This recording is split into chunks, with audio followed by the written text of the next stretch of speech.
CPM general secretary Sitaram Yechury അന്തരിച്ചു. ശ്വാസകോശ അണുബാധയെ തുടർന്ന് ഡൽഹി എയിംസിൽ തീവ്രപരിചരണ വിഭാഗത്തിൽ അദ്ദേഹം ചികിത്സയിലായിരുന്നു. 72 വയസ്സായിരുന്നു. മൃതദേഹം എയിംസ് മോർച്ചറിയിലേക്ക് മാറ്റി. നാളെ വീട്ടിലും മറ്റന്നാൾ പാർട്ടി ആസ്ഥാനമായ AKG ഭവനിലും പൊതുദർശനമുണ്ടാകും. ന്യൂമോണിയ ബാധയെ തുടർന്ന് കഴിഞ്ഞ ആഗസ്റ്റ് 19-നാണ് സീതാറാം യെച്ചൂരിയെ ഡൽഹി എയിംസിൽ പ്രവേശിപ്പിച്ചത്.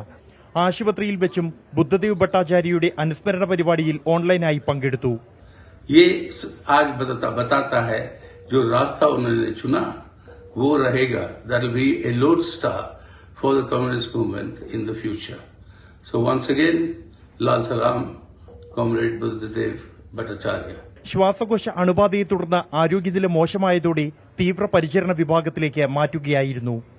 തീവ്രപരിചരണ വിഭാഗത്തിൽ ഡോക്ടർമാരുടെ മൾട്ടി ഡിസിപ്ലിനറി ടീമിന്റെ മേൽനോട്ടത്തിലായിരുന്നു പരിചരണം. വെന്റിലേറ്ററിന്റെ സഹായത്തോടെ കഴിഞ്ഞിരുന്ന യെച്ചൂരി ഇന്ന് വൈകിട്ട് 3:05 അന്തരിച്ചു. മൃതദേഹം എയിംസ് മോർച്ചറിയിൽ സൂക്ഷിച്ചിരിക്കുകയാണ്.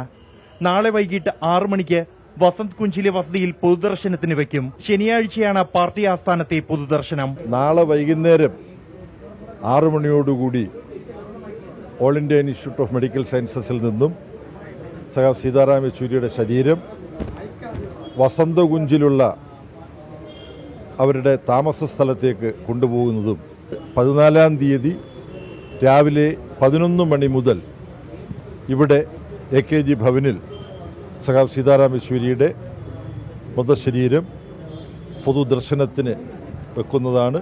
ശനിയാഴ്ച വൈകിട്ട് 5 മണിക്ക് മൃതദേഹം AKG ഭവനിൽ നിന്നും വിലാപയാത്രയായി ഡൽഹി എയിംസിൽ എത്തിച്ച ശേഷം മെഡിക്കൽ വിദ്യാർത്ഥികൾക്ക് പഠനത്തിനായി വിട്ടു നൽകും. ബൽറാം നെടുങ്ങാടി, 24 ഡൽഹി.